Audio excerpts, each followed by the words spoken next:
Well, good afternoon. It's 4 o'clock Eastern Time, so we'll go ahead and start the session. I'm John Matea, president of the Goldwater Scholarship Foundation. We're delighted to have you join us this afternoon. Hopefully, you're all interested in applying for the 2026 Goldwater Scholarship this year. And we're here to help with your application process. Of course, most of the work you'll be doing is with your Goldwater campus representative. That's a very important person in the process. But we wanted to give you an opportunity today to engage with a member of the Goldwater Scholar community. She was made a Goldwater Scholar just in the recent past and has been working with the alumni community since. It's Kayla Smith. And so with that, in short introduction, Kayla can tell you more about her background. I'm going to turn it over to Kayla. All right, thank you so much, Dr. Matea. Good afternoon, everyone. I'm Kayla. I am a second-year PhD student at the University of Arizona, majoring in planetary science, and I am a 2022 Goldwater Scholar. It's crazy. That's already been 3 years, almost 4. And I am on the D&I committee as a co-chair, along with Sydney Nelson, who is giving an open house later this afternoon. And the Goldwater Scholar community started a few years ago when a group of Goldwater Scholars went to Dr. Matea and said we need a community of Goldwater Scholars alumni. And we want to kind of build those bonds between alumni and kind of create a community so that people feel connected even after winning the Goldwater Scholarship. And so the Goldwater Scholar Council was born. We have a lot of different committees, which I'll kind of go through in a bit here. But overall, we just want to help undergraduates just do better in their undergraduate career. However we can help is what we're here for. And so this is what I'm going to talk to you about today. So this is the Goldwater Ambassadors Program. And sorry, I'm looking over here, my slides over here and you guys over here. So I'll kind of be looking back and forth. So I'll just jump right into it. So the outline here, I'll give a short introduction of what the Goldwater Scholar community is. I'll go over the Goldwater Ambassadors Program, information, and some FAQs. I'll tell you how to get involved with the Goldwater Scholar Ambassadors Program, and then I'll go over some other resources / announcements that we have at this time. So what is the Goldwater Scholar community? I just touched on this a little bit, but it's an organization connecting of all previous Goldwater Scholarship recipients. It serves as a platform to connect scholars, provide career development resources, and promote outreach, which is what this program is today. And so here are the committees. There are many different committees that we are doing a part of as part of the Goldwater Scholar community. So we have diversity and inclusion. Me and Sydney are the co-chairs. We have mentorship, conference, webinar, and social events. And so mentorship kind of connects Goldwater Scholars with Goldwater Scholars, and we connect Goldwater Scholars with non-Goldwater Scholars. So just 2 different programs there. The conference committee hosts a lot of different things throughout the year. One of them being the Goldwater conference, where Goldwater Scholars present their research, which has been awesome. And then we also have GCURS, which is a program that will be happening in October, where Goldwater Scholars can come meet up and present their research. And then webinar, just what it sounds like. Webinar actually goes through a lot of different topics, whether it's MD, PhD applications, graduate school applications, how to get through graduate school, all of the above. And so webinar is a great place to kind of just get information and perspectives from past Goldwater Scholars, and all of those are recorded on YouTube as well. And then social events. One of the main things that we do with social events is in-person events where Goldwater Scholars meet up in different parts around the country. So New York, we have some in Arizona where I am, California schools. So it's just been really awesome to actually meet Goldwater Scholars in person and not just online. So those are the committees, and this is what GSC does. And we just try to provide a sounding board to our Goldwater Scholars, but also provide outreach to people to become Goldwater Scholars. So what is the Goldwater Ambassadors Program or the D&I Committee?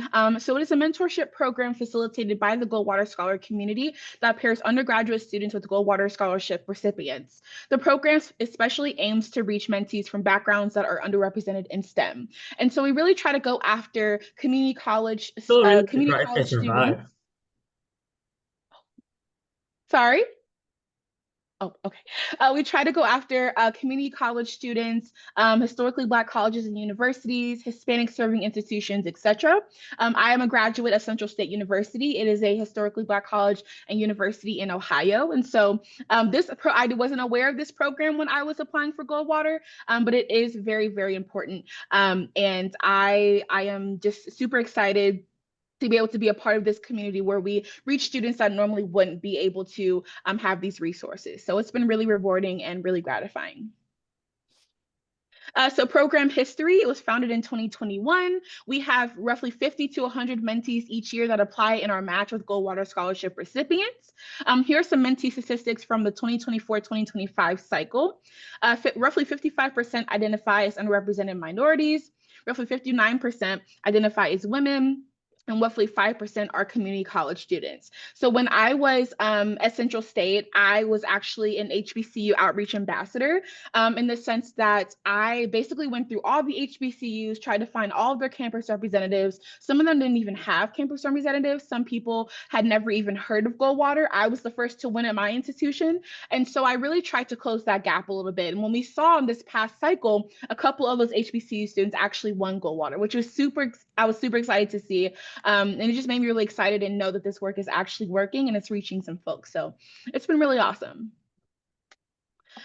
So what can mentees gain from this program? Monthly one-to-one meetings to track mentees' progress in developing as a researcher, assistance with application and fellowship writing, and access to Goldwater Scholarship community. So obviously seminars and conferences and additional networking opportunities. And all those webinars are on YouTube, like I said.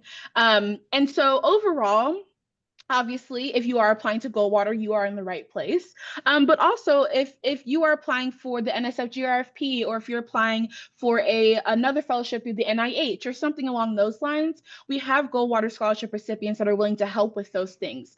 So we try to match you with people that are in the same field as you to kind of provide the best outcome for whatever you're applying to. But it doesn't have to be monthly meetings. You can meet every few weeks. You can meet every week, depending on how much you need. So we really want to scale this program to your needs and make sure that we match you with a mentor that is willing to match your needs. And so all of these things really come into what this program stands for.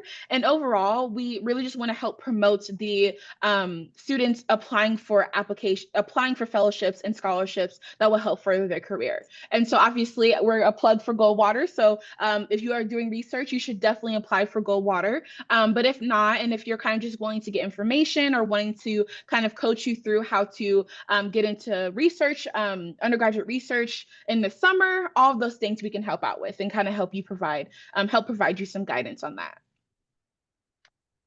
Some FAQs. So who's eligible to be a mentee in this program? Any undergraduate student with an interest in math or science research can be a mentee. There is no restriction on grade level or demographic group. The mentee application is blind to factors such as grades and previous research experience. So we basically just ask you your name, your school, your email, all of those things. And then we ask you what you study. And then we may ask you things about if you go to community college, if you're underrepresented minority, all of those things to make sure that we match you with someone that can really match your needs. And overall, you just have to be really interested in math and science because those are where the Goldwater Scholarship recipients are coming from. And yeah, so those are really the only requirements, and who's eligible, pretty much everyone. Do I have to apply for the Goldwater Scholarship to be a mentee in this program? Applying for Goldwater is not required, but if you do choose to apply, your mentor can assist you with that process. So again, we are not saying that you have to apply for Goldwater if you want to be in this program, but we obviously do have firsthand experience applying and receiving the Goldwater Scholarship. So we're probably some of the best people to talk to about that. But like I said before, there have a lot of Goldwater scholars have went on to win numerous national awards beyond Goldwater. So we do have expertise in a lot of different things that we can help you out with. How am I matched with the mentor? I think I touched on this briefly. The program coordinators primarily match based on general research interests, so math, chemistry, life sciences, biology, astronomy, planetary science, etc. If a mentee indicates other preferences, such as being matched with a mentor with a shared identity, we do our best to take that into account as well. And those are some of the questions that or on the application. Is there a deadline to apply? We match on a rolling basis throughout the summer and fall. It is preferred that you apply before November to get the most out of the program. So Goldwater is due in January. It opened in September. And so we kind of really try to do, like, we strategically place the open house to be right now to make sure that students are gearing up for application season overall. And so a lot of REU applications are happening in the spring, are due in the spring. So you want to start now, gaining reference letters, start writing your personal statements, start writing your applications now to make sure that you are all set for the spring. And so that's why we kind of strategically place all of this stuff right now in September.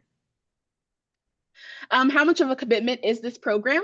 The expected commitment is a roughly one monthly, roughly is meeting once monthly with your mentor. However, frequency of meetings can vary based on your needs. This cycle will take place over the 2025-2026 school year, but you can choose to continue participating in the program for additional cycles if you wish. So if you're a sophomore and you have 3 more years to apply for all of these things, and you want to get all the research experience in the summer and all these things, you're going to need continued support. We can provide that for you. How will this program affect my chance of being awarded the Goldwater Scholarship? Program coordinators, me and Sydney, and mentors are not involved in the Goldwater Scholarship selection process. We hope that mentorship will be helpful as you craft your application, but being a part of the program itself does not influence your chance of being selected. And so just because you participate in this program does not mean that you will get Goldwater. I want to make that abundantly clear. But it also is really important for you to just get feedback and get kind of firsthand experience about Goldwater and other applications. That's what we can provide. And so just want to make that clear. So campus reps, how you can support us. Distribute information about the ambassadors program to your campus community. This can be through undergraduate research offices, science-related professional/student organizations, prospective Goldwater scholarship applications, other professors, etc. Here's the application form, and additional questions can be sent to Sydney. But here's the actual QR code here. And so if you want to scan this right here, I know Dr. Mateo will also send out the slides after today so you can get your hands on them. But here's the QR code right here. And basically, like I said, the application is not strenuous at all. We just want to get a sense of who you are and what you want to get out of the program. And so, like I said, there's my email right there. There's Sydney's email. You can email us with any questions or concerns you may have. And then we will match you with a mentor as soon as we can. We have a couple mentors that are waiting for mentees, so we are already on standby. But I presume that we are going to need more mentors. So this is great. This is a lot of people on here. I'm loving this. And I have not been looking at the chat. Sorry. How can we make sure we get the slides since I joined the room?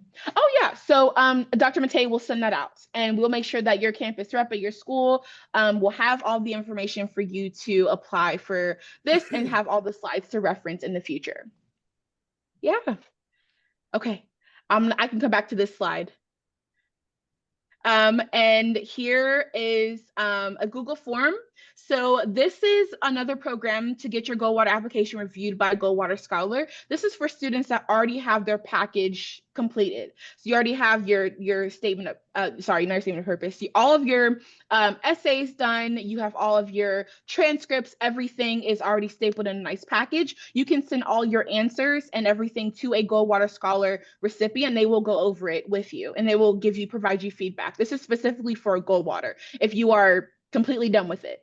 Like I said before, you can get matched with a Goldwater Scholar recipient if you are in the beginning stages, or if you haven't even thought about the Goldwater Scholarship, you can get matched with them as well to kind of get you kickstarted and how to have that open conversation with your campus rep, all of those things. I know that schools have different deadlines for their Goldwater scholarship applicants, and so you want to make sure that you check with that. I know some schools, since you can only have 5 students from each school to apply, you may have a internal application deadline where you have to submit something to your campus rep, and then you're selected from that pool. And then if you're selected from that pool, you can go on nationally. And so just want to make sure that you know all of those deadlines. If you need help with all of that, please reach out to us. We can help you look up all the information as well. Let me go into the chat here. Are undergraduate seniors eligible to apply for the scholarship? No, unfortunately, it's only sophomores and juniors. And so if you're a sophomore going into your junior year, if you're a junior going into your senior year, you're the only grade levels that are able to apply for the scholarship. However, if you're applying for other scholarships or fellowships, we can still match you with a mentor and get you feedback on those as well. Does the application review Google form also operate on a rolling basis? Yes, it does. Just be aware that Goldwater is due in January. And so we are already in September. So if you plan to apply to get your application reviewed, I would do it relatively soon, just so you make sure you go through the iterative process and go back and forth with folks to make sure that everything is clear on both parties. But other than that, it is on a rolling basis, and we'll be checking on that as well. Should I fill out this form after I finish my application, or can I fill it out now and have my application reviewed later? Whatever you're most comfortable with, Rahul. And so you can fill it out now, or you can fill it out. You can fill it out later whenever you're done. Whatever you feel comfortable with. But be sure that when you do reach out to someone to have your application reviewed, that it is in, you have a full draft to make sure that you're all on the same page with everything. Emily, when do you anticipate the Goldwater review application will open? In other words, when should we target to have a draft of our application finished if we want it reviewed? Thanks. That's a really great question. It's something that I wish I would have known when I applied. I actually did not even hear about Goldwater until November, the year I applied. And so that is not ideal at all. You do not want to be in that position at all. And so I would think by mid-October, you should have a really solid working draft of your application, just so you can make sure that you go get all your recommendation letters that you need, you can get your transcripts that you need, and then you can get the feedback on your essays as well. That's my 2 cents. I don't know, Dr. Mateo, do you have any input on that? My suggestion is that I think it's important that you talk to your campus representative, if you haven't done that already, as early as possible. Different campuses have different timelines as to when they want what pieces of the application completed. I agree with Kayla that the earlier you start on the application, the better. It reduces stress. Yes, significantly. Olivia, if you have a bachelor's degree, can I still apply? No, unfortunately. Oh, now wait a minute. Can you apply for Goldwater? Oh, sorry. Did you mean Okay. Goldwater or this program? If it's Goldwater, you can't apply. If it's this program, you can.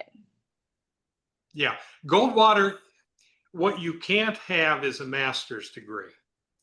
You may have a bachelor's degree. If you're working on a second bachelor's degree, you can still apply for the Goldwater scholarship.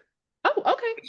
As long as you are either in your sophomore or junior year, you can be nominated by your campus for a Goldwater scholarship.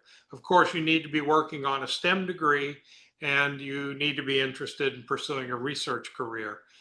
Those are very critical elements in the Goldwater process. Yes. Yeah. That's good information. Thanks, Dr. Matei. I didn't even think about double bachelors and all that. Yeah. Natalie, is it okay if I change my major from biology to microbiology during/after the scholarship application process? I think so. Dr. Matei, do you have any input? Right. What you're trying to do is to convince us that you have an interest in a research career and the more specific you can be, the stronger your application really is. Yeah. So and changing your yes, major is just that can happen. We understand undergraduates change their minds as they progress through their programs. Yeah, and changing your major is a part of your story. So you can obviously add that into whatever personal questions the Goldwater application asks. Yeah.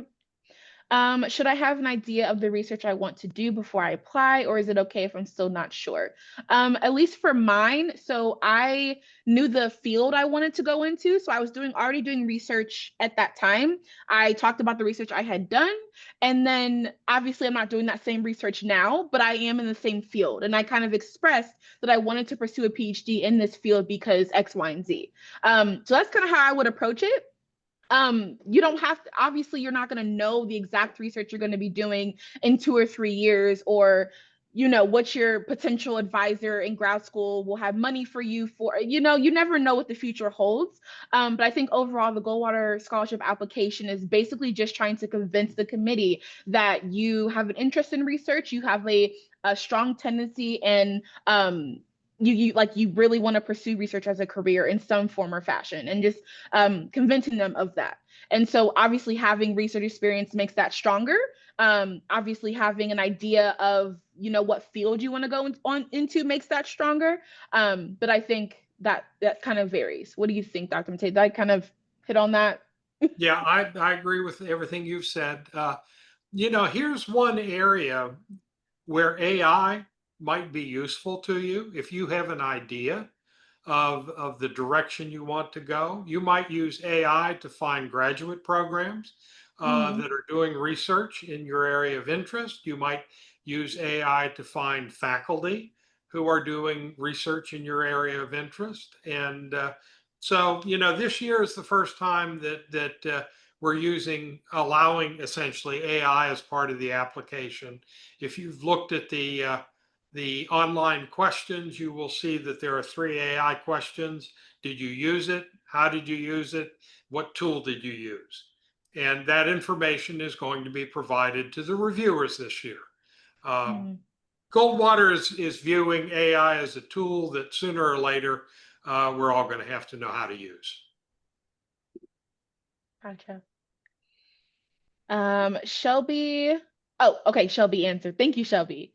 Um, Samantha, will you talk about the potential requirements if we get awarded this scholarship? Do we have to attend meetings, write anything, etc.?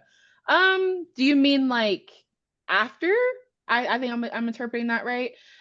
So if you are awarded Goldwater, you will have to write a progress report about where you are after you win. And so like a year after I won, I got an email and saying like, can you fill this out to say if you're in grad school, if you're doing research, basically what you're doing at that point, to kind of that can report back to the committee. Other than that, I mean, the GSC is completely voluntary. We don't get paid for any of this. We completely do this voluntary just because we want to help out, and provide outreach opportunities and information to folks. So it's not something that we get paid for, and that's something that you have to do. But we do advertise it extensively once you win Goldwater. We have like a whole week of events that we want to keep everyone involved in. Other than that, I don't think there's any requirements after you're awarded. Anything, Dr. Matea? I think that's. No, that's correct, Kayla. Once you win the Goldwater Scholarship, you will get 1 or 2 years worth of financial support. Mhm. Uh, and once you graduate, we ask you for 4 years to write us a short paragraph or two, just telling us where your career is heading.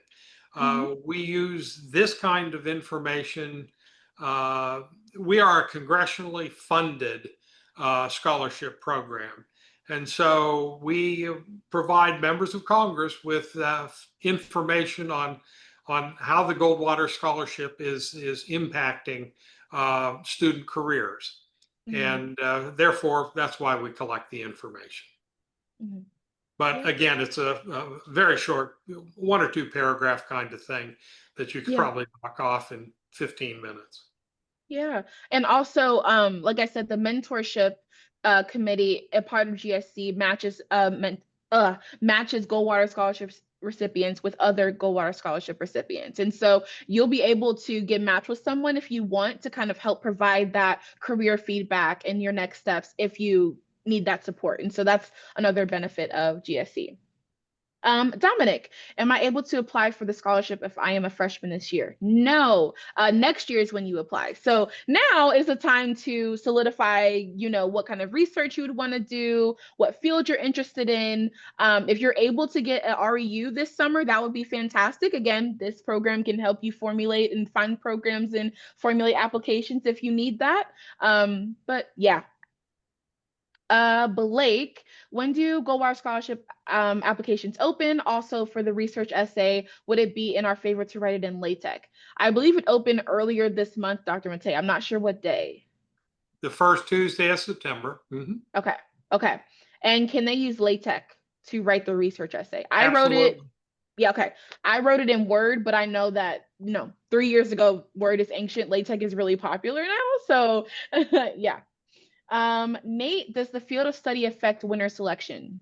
No, I don't think so. I feel like everyone who wins, at least when you go through everyone who wins, everyone is doing something different of all fields. So I don't think so. Kayla, what was the question? I missed it. Does the field of study affect winner selection? No, absolutely not. Um, so we basically cover all of the sciences. In psychology, we're basically interested in students who are doing neuroscience related kinds of work. We do not support social behavioral. In medicine, we support students who are interested in biomedical research. We do not support students who are interested in becoming clinicians. That's a great career path. It's just not something that Goldwater supports. So in the medical area, we're focused on the again biomedical kinds of research careers. And then Sophia asks if you have a dual degree in environmental science as well as a BA in environmental policy, am I still eligible? I would say if you've already graduated and don't plan to go back for a third bachelor's, no, you're not eligible. But Dr. Matea, Why don't you contact me directly so we can talk about that? okay, My email address is goldwaterpres, P-R-E-S, at goldwaterscholarship.gov. And I'll be happy to answer that question directly. There are details there that we would want to look at. okay, sounds good. Do you have to have a certain GPA? I forgot the GPA requirement, Dr. Matea. 3.0. 3.0. And the range of GPAs has started at 3.15 of the awardees up through 4.0, and some schools have higher GPAs possible. They're Mhm. weighted GPAs, Yep. but it starts. We've awarded Goldwater scholarships to 3.15 and above. How many people get awarded? Is it incredibly competitive? It is competitive. I think around uh, I'll give them the numbers. Uh, 400-ish, maybe. Yeah, no, you're right. Bingo.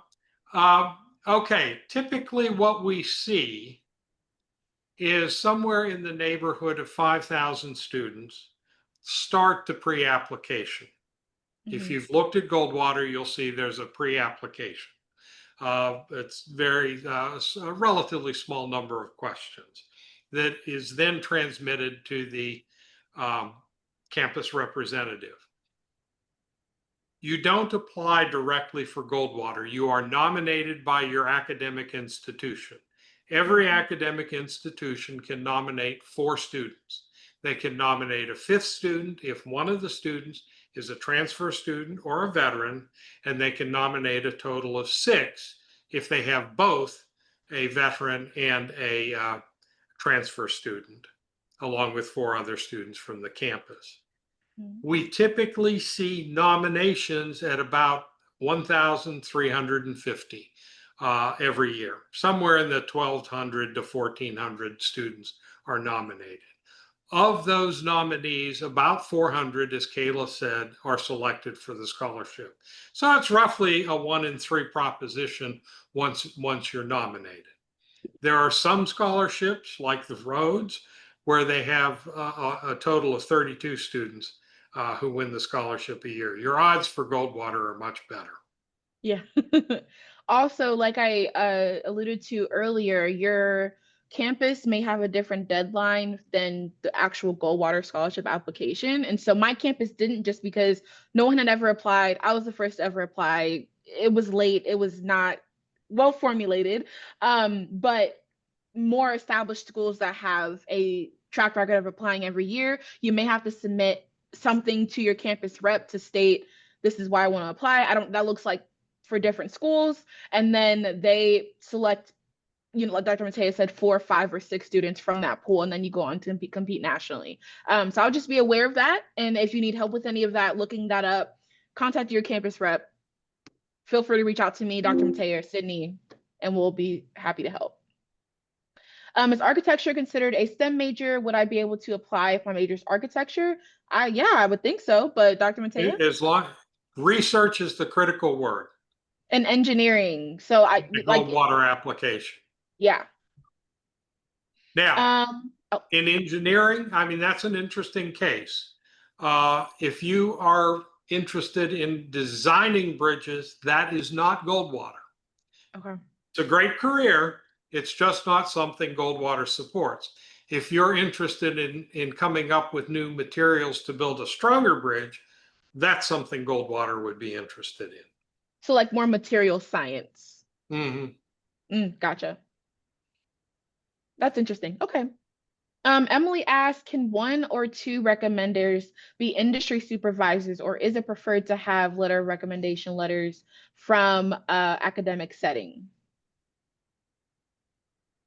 Uh, With regard to letters of recommendation, we need 3. mhm, Uh, the strongest letters, of course, are from mentors who have worked with you on research projects mhm, and can talk about your contributions. And we want, as you read through our materials, you will see we ask you to provide information on your intellectual contributions to your research projects and to use the word I so that our reviewers can understand specifically what you did. If you mhm, say we or our team, the reviewers have difficulties understanding what your actual contributions to the research projects were. So mhm. be certain you do that. And did I answer that question, or is there more to it? Nope. It should just said from industry supervisors. I mean, if you did research with an industry and they can speak to what you did and what you accomplished and just, characteristics about you in the work setting, I think that that would be suffice. You got it right. Absolutely. And again, Goldwater doesn't really care where you pursue your research career. It could be in an academic setting. It could be in industry. What we are interested, it could be at a research like lab, like a national lab. Again, our interest is that you pursue a research career, not where you do it. And if you have experience working in an industrial lab and can get a letter writer from that lab to write that letter for you, that's a good thing to have done. And I would also say if you need help with asking for letters of recommendation, or if you need help kind of formulating that email or whatever, again, our program can help you out with that. I would also say, just for food for thought for letter of recommendations, like Dr. Mateo said, you want your recommenders to state what you did in your research, how you contributed, but also just like who you are as a person, I think also helps a lot. I didn't obviously read my letters of recommendation, but my recommenders made it clear that I will speak to your research, but I also speak to how you were a leader in groups, or how you pursued different things without me asking you to, or all the things. I think those things about who you are, as well as you being a researcher, also is very strong. So I would just be clear when asking your recommenders if they will be able to write you a strong letter of recommendation and kind of provide just things that you would perceive as being strong. If they're not able to, I wouldn't ask them to be a recommendation letter writer. I would kind of ask someone else. But if they are able to, that's great. So yeah. Let me add, there's a lot of information on the Goldwater website uh, that suggests how you approach your letter writers. That you prepare a packet of materials for them so that they can speak specifically to your contributions. If you worked with them a couple of years ago, they may not remember uh, Mhm. specifics associated with the work you did in the group. And so if you've provided them with a package of information, they can use that information when they write the letter. We don't want you writing the letter for them, Right. uh, Exactly. but providing them with information that they may or may not use in your letter of recommendation is highly recommended. Again, look over the Goldwater website. There are a lot of very useful tips Mhm. on how to develop a competitive application. And I'd also say that package can include a CV, a resume. If you made a poster for a conference, throw that in there. If you have any publications, throw those in there. All those things are fair game, in my opinion. And they can pull from all of those, like Dr. Matea said. If I am planning for an MS program overseas, does that affect how my application might be viewed? Charlie asks. Um, I Uh, think that's a Dr. Matea question. uh, keep in mind that what you're doing is trying to convince our reviewers that you're going to pursue a research career. If this MS degree is going to lead you to a research career, that'll work. Mhm. Uh, but if it doesn't, then you have an issue that you have to deal with. Kevin asks, what if you are 50-50 that you are going to do research as a career? Should you still apply? Like Dr. Mateus said, if you can convince Goldwater that research is a strong contender for you in your future, I would say, yeah, but I think you don't want your application to sound unsure either. I think that could hurt you. I agree with that. Okay. Colin asks, does the scholarship require that you plan to get a PhD and a master's, or is it just the master's? I don't think graduate school is required. You can do research as a post-bac. If you don't get into grad school, that's still considered research. Um, I Again, what you're trying to do is convince the reviewers that you're going to pursue a research career. And the degree that says you're going to pursue a research career is a PhD. That's a research degree. A mhm, master's degree may or may not be. gotcha. Cool. Love it. Paula asks, are there any exceptions for non-citizens, asylees, DACA, undocumented? Unfortunately, when Congress created the program, Congress said US citizens or permanent residents. Okay. Alexander asks, oh, We don't have any wiggle room on that.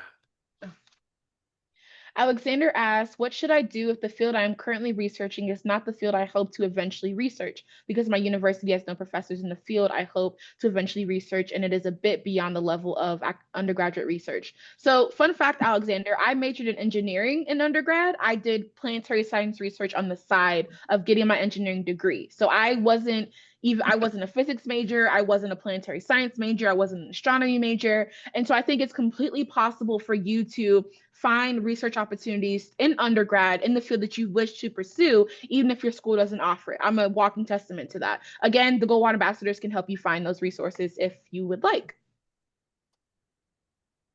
Agree 100%. You're learning skills, regardless of what the topic is, on how to do research. And that's what's important. We understand that you're undergraduates and that you face the kind of challenges that you raise in your question in terms of finding a research project that may align perfectly with your future research aspirations.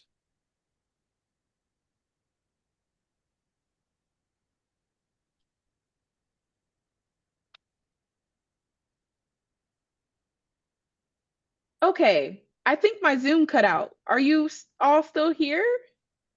Yeah, you're back. Okay, I'm back. Let me see. I think I may have missed some questions. Oh, no, I'm all caught up. Okay, perfect. Okay, I'm back. Okay. Osman, sorry, asked, what if one year after winning the Goldwater Scholarship, you move from a research job to a corporate job? That's a good question. That's a Dr. Matea question. Would you repeat that? I'm sorry, I missed it. No, you're fine. What if 1 year after winning the Goldwater scholarship, you move from a research job to a corporate job? Well, once you're selected for a Goldwater scholarship, you're selected for a Goldwater scholarship. We're going to take you at your word that you're interested in ultimately pursuing a research career.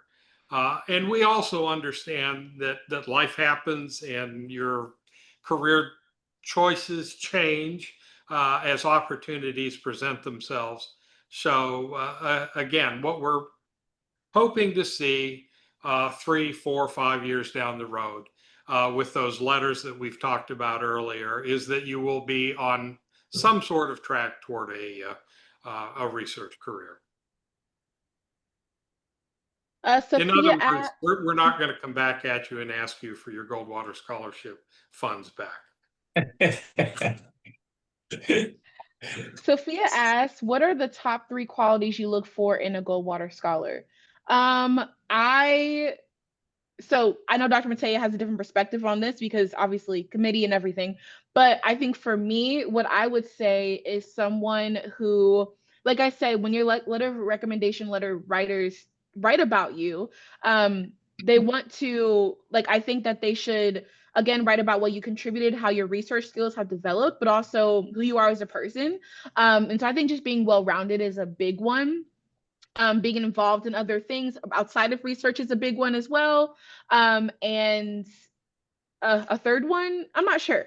But I think for me, that's what I try to bring to the table. What about you, Dr. Matea, from a observer's Yeah, perspective? I think from a reviewer standpoint, we're looking to determine whether or not you really have passion for a career in research, commitment to a career in research. Um, and I think those are the two biggies, along with what Kayla just said.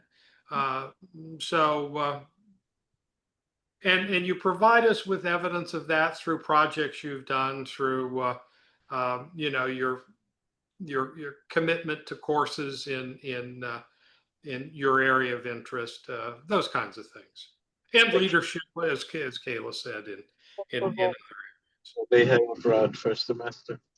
Our prospective MD PhDs evaluated in a separate group.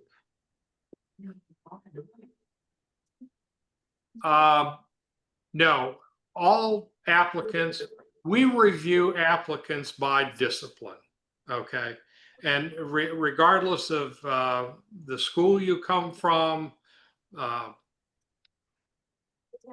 the other considerations, subfields, we don't look at subfields. So in other words, if you're majoring in chemistry, you're going to be reviewed with other chemistry majors by individuals who have had research careers in chemistry or physics or, whatever your disciplinary area is. That just answered my next question. Who will read the application? Which audience should we gear our essays and projects? That's, you just answered. The people in your field will be reviewing it. That is correct. We do not review by subdiscipline. This is actually a good question. Let's say you're interested in biophysics, and you're basically a biologist who's using some physics tools. In that case, you probably want to have your application materials read by somebody in the life sciences. So you should list life sciences as your career direction, your research career direction. And then that will get you someone who has a background in the life sciences to read your application. Mm-hmm. Now, if you're a biophysicist and you're primarily a physicist who's just doing a little applying it to some biology problems, some biology questions, then you may want to have your materials read by a physicist. And so in that case, you would put down physics as your research career direction. And that determines which of those groups will review your materials. Now, if you're in physics, we can't review, for example, by subfield. So plasma physics, nuclear physics, astrophysics. Again, you'll get read by a physicist, but not necessarily someone in the different subfields. So be careful with the jargon you might use in describing the research projects you describe in your application, because you may not have somebody who's in that subfield of research.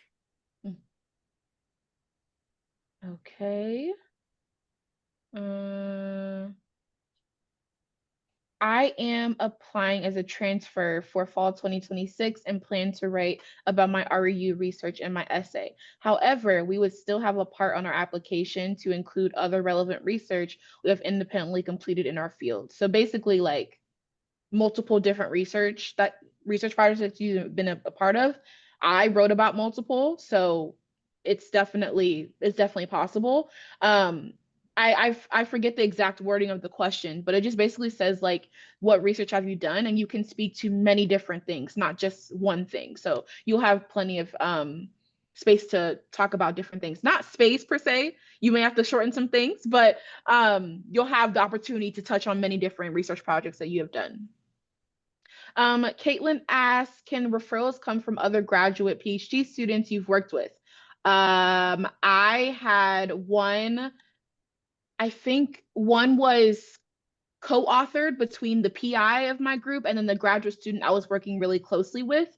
Obviously, I don't know how just grad students looks as a recommendation on Dr. Matea, but at least for me, I had a grad student co-write one with a PI that I worked with, and it worked out well. So I don't know your perspective on that. Yeah.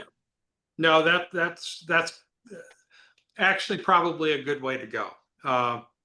And if you have worked with a graduate student who knows you well, better than the PI for the research project you were on, then it's perfectly fine to have a letter jointly written by a graduate student and the PI.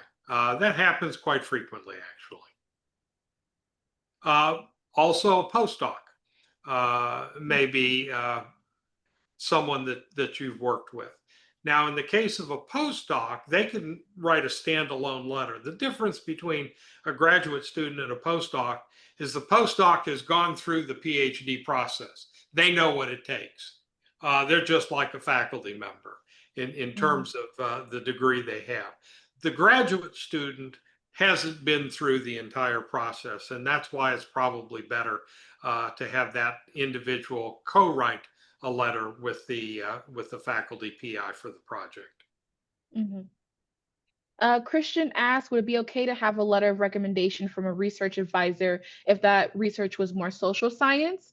They plan to pursue a STEM research career, but have worked on a social science research project. I personally, well, that's social. Oh, I'm sorry. Go ahead. No, go ahead.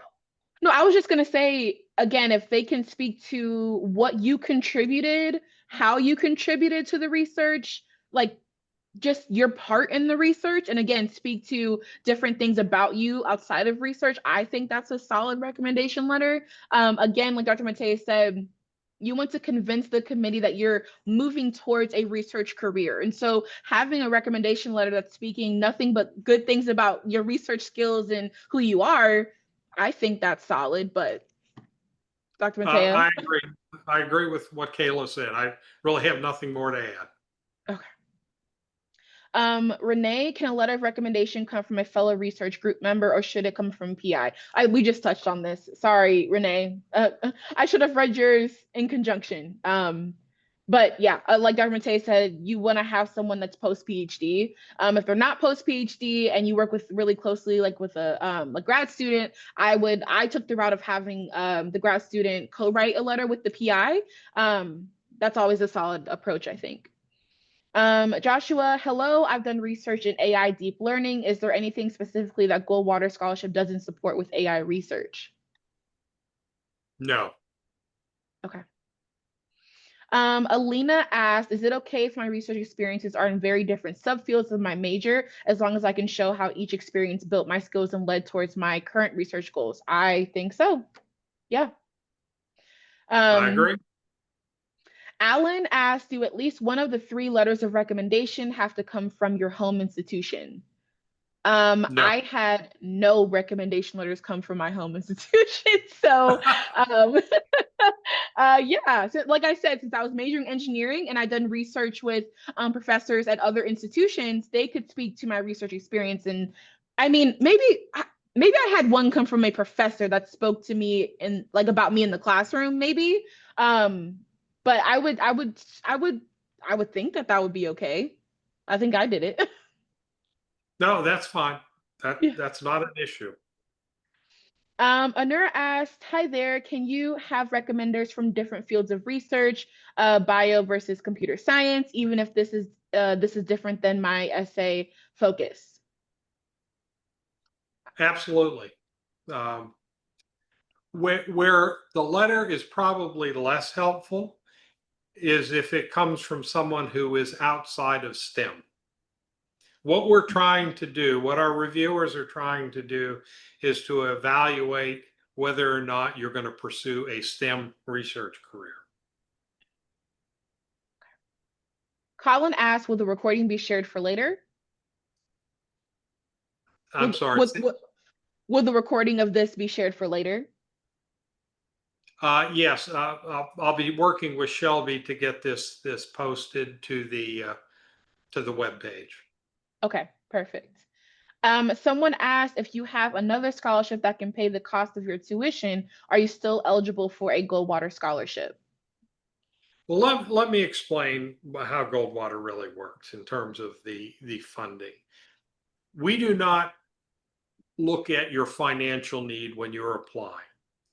Once you have applied and won a scholarship, then what we look at is what financial assistance you have. So basically, we're going to ask, what does it cost to go to the school you're attending in terms of tuition, room and board, books, and fees? Okay, so we'll get a number from your institution on those costs. We then look at what scholarships you have that you do not have to pay back. All right. Mhm. Let's say it costs $80,000 to go to your school and you have $40,000 worth of scholarships. Then you have a financial need, according to Goldwater, of $40,000, and we would give you the whole $7,500 for the academic year. Let's say that it cost $80,000 to go to your school and you have $80,000 worth of scholarships. You got it all paid for, everything. Then we call you a Goldwater scholar, but we use the money to support another student, is what it amounts to.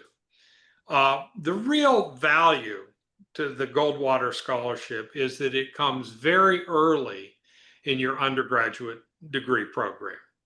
This is probably for many of you the first time you would be applying for a national scholarship and going through the process. Going through the process and starting your career planning, your research career planning early is super beneficial to you. Okay. Mhm. And so, of course, we'd like to see you win the scholarship. Not everybody will, but going through the process and preparing your background to be competitive for Goldwater Mhm. is going to make you competitive for the NSF Graduate Research Fellowship, NIH fellowships, the Hertz Fellowship. And those scholarships are actually, the NIH is what, $135,000? The Hertz Scholarship, which is a graduate scholarship, is $250,000. So the work that you do now to develop a Goldwater application actually benefits you down the road. Yeah, So it's 100%. really not all about the scholarship money. Yeah. And the community that you get along the way also helps. Oh, Um, that's super valuable. yeah, yeah. Okay, we have 7 minutes. I'll try to answer as much as I can. Olivia, what if you already have a bachelor's degree but currently going to a community college for an associate's? Can you still apply for Goldwater?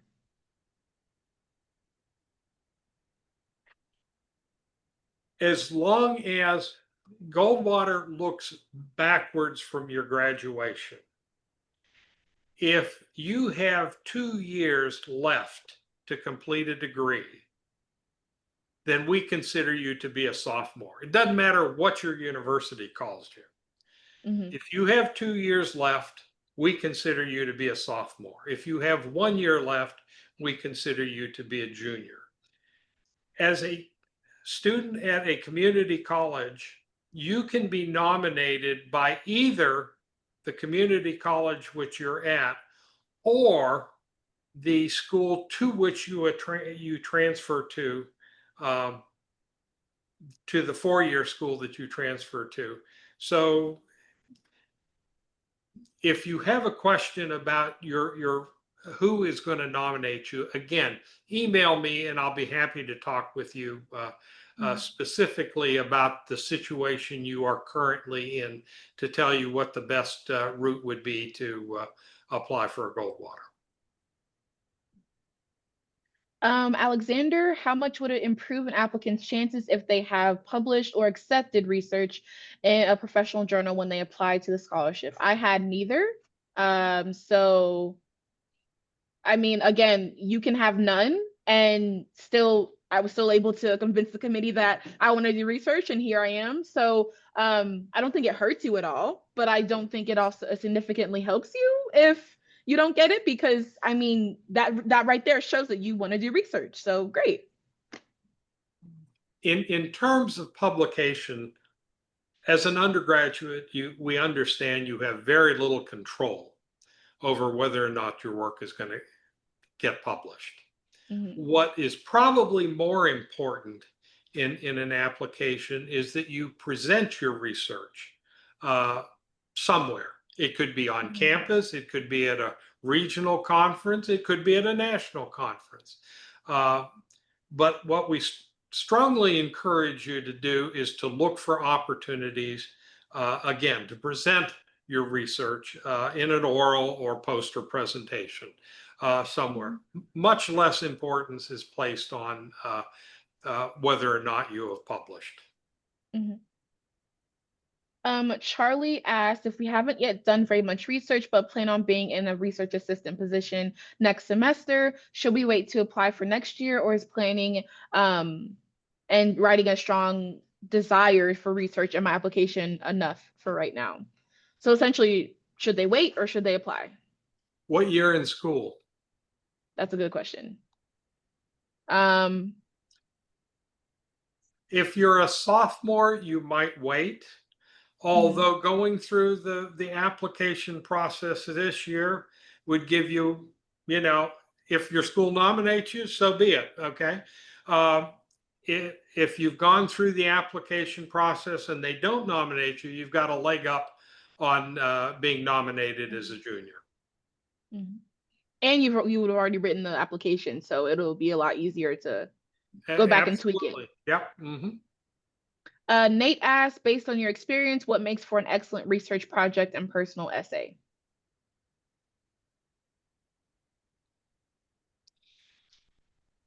Well, what the reviewers are trying to understand is what you contributed. And so, the specific research project is less important than helping the reviewers understand your passion, your commitment to a research career, your contributions to projects that you've already worked on. And the other thing that, of course, is important is to having your letter writers confirm and in their letters your passion, your commitment to these projects. Mm. Can Okay, I you add? have. Oh, Sure. This is Julio Torrens. I just want to make a quick comment about publications. If you have a publication, make sure that the main author in the publication writes a recommendation letter, and in that letter states what your contribution was in that publication. That's an important point. So it's not just a publication, it's how a student contributed to the successful um, um, product of that research. And that's all I want to say. Yep. Yeah, And thank you. let me introduce Julio. Julio is one of the consultants that is working with your campus representatives on the 26 Goldwater scholarship competition. Awesome. Well, we're right at an hour. Here is, I just wanted to put up the Instagram, Goldwater Scholars. Feel free to follow us. And I know we have a lot of scholars getting on there. I think we take over Tuesdays or something. So we have a scholar get on there and show their day, whether they're in the lab or whatever research they do, which is awesome. So you get a glimpse of what it is to be a researcher. I know Dr. Matei will send all this out, but basically the compiled Goldwater application resources are right here at goldwatercommunity.org/application resources. If you go there, that will give you a bigger glimpse of what we have to offer. And yeah, feel free to apply for the Goldwater Ambassadors Program. We'll be love to have you, and we'll be honored to serve you. So I think that's all I have. Let me put a plug in there. If you have other questions that you'd like to ask, we have a 7 p.m. Eastern time second session. And you're happy to join that session if we'd be happy to have you join that session if you have additional questions that you'd like answered. And feel free, like I said, to email me or Sydney or Dr. Matea for anything else you may need. And we look forward to working with you. And thank you for attending today. We look forward to Yeah. receiving your Goldwater applications. Yeah. Good luck, everyone. Have a good one. Bye.